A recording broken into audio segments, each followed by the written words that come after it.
ओम शांति। जैसा कि हम सभी जानते हैं, इस समय संपूर्ण भारतवर्ष में नवरात्रों का त्यौहार बड़ी धूमधाम से पूरे भारतवर्ष में मनाया जा रहा है। जगह जगह देवियों की पूजा, आराधना, कीर्तन और जागरण हो रहे हैं।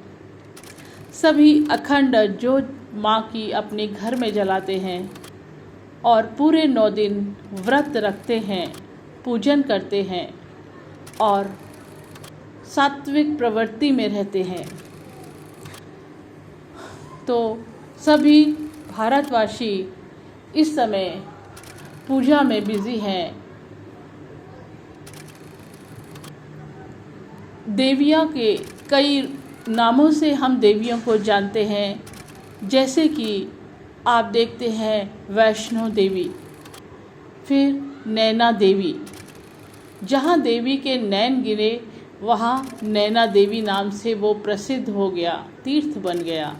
ऐसे ही शीतला देवी, जिनके अंदर शीतलता का गुण है, जो सदा हर परिस्थिति में शीतल रहती हैं, शांत रहती हैं, वो शीतला देवी बनी। संतोषी माँ, जो सदा ही संतुष्ट रहती हैं, कुछ भी होता रहे लेकिन संतुष्टता उनकी सदा कायम रहती है। हर हाल में जो संतुष्ट है वो गुण संतुष्टता देवी में है। तो उनके गुणों के आधार पर, जैसे काली माँ क्या काली माँ का किस लिए हम काली माँ कहते हैं? क्योंकि वो आसुरी मनुष्यों के जो दुर्गुण हैं उनका विनाश करती हैं, इसलिए उनको काली माँ कहा गया है। तो जैसे जैसे देवियों के गुण हैं, उनके कर्तव्य हैं, उन्हीं के गुणों के नाम पर उनका नाम रखा गया है। तो आप देखेंगे वह पूरे भारतवर्ष में सबसे ज़्यादा मंदिर देवियों के हैं। और देवियों को क्या कहा जाता है? शिव शक्ति दुर्गा माँ। दुर्गा माने जो दुर्गुणों का विनाश करे, दो दुर्गुणों का नाश करे, वो है दुर्गा। लेकिन आप जानते हैं कि अष्टभुजा धारिणी दुर्गा, हम उनको अष्टभुजाएं क्यों दिखाते हैं?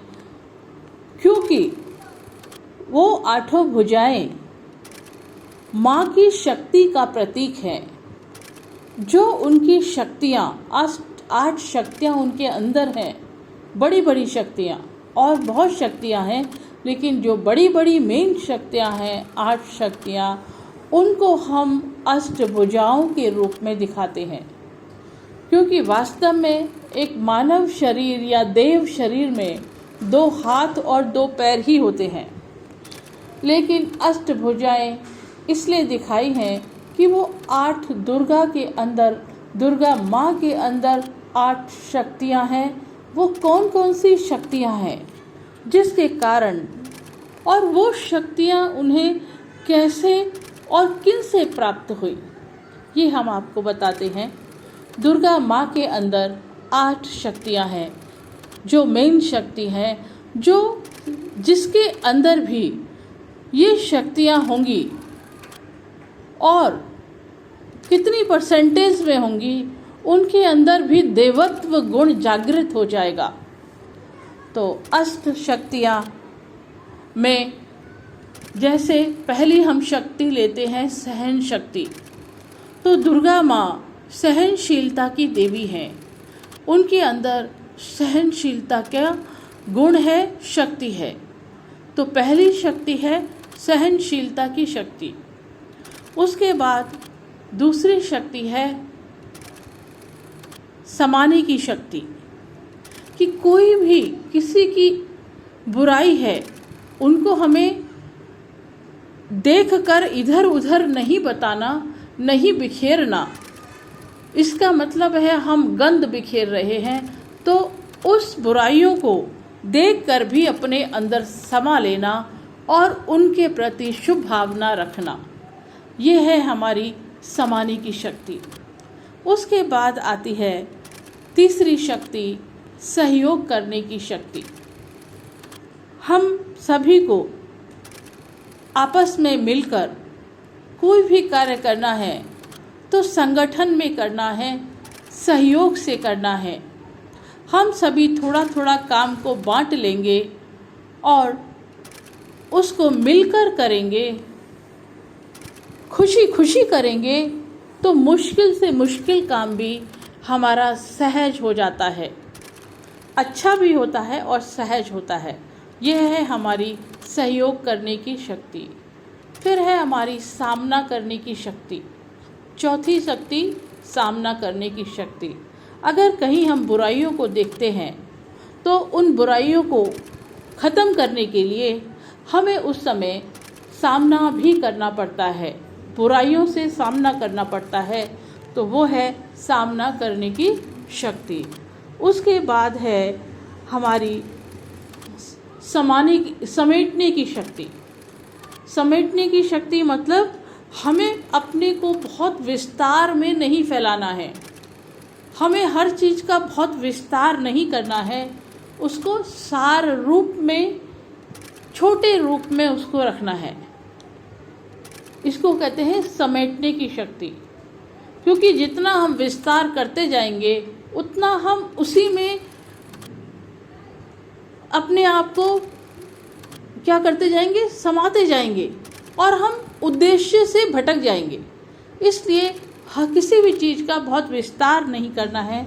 ये है हमारी, जिसको हम कहते हैं समाने की शक्ति, समेटने की शक्ति।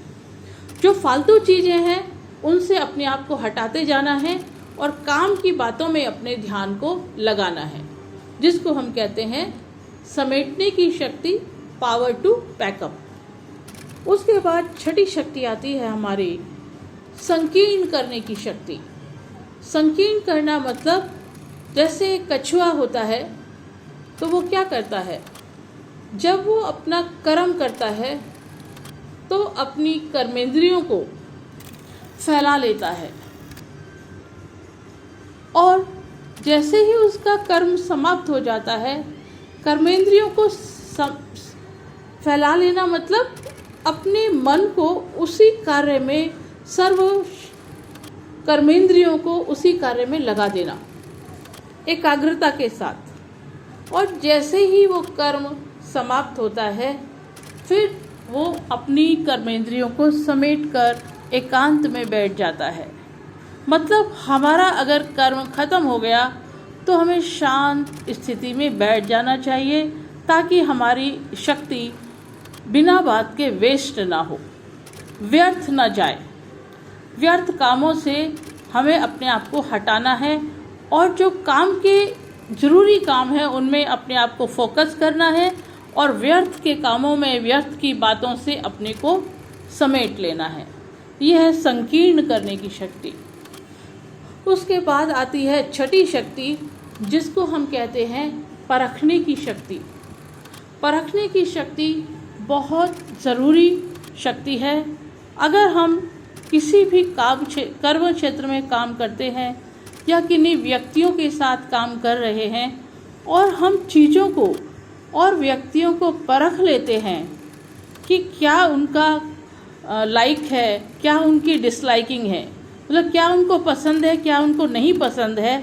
अगर हम उनको परख लेते हैं और परख लेने के बाद उनके अनुसार हम कार्य व्यवहार में आते हैं तो हमारे जो संबंध हैं वो बहुत अच्छे रहते हैं और हमारा कार्य में हमें सफलता भी मिलती है। तो ये थी हमारी परखने की शक्ति।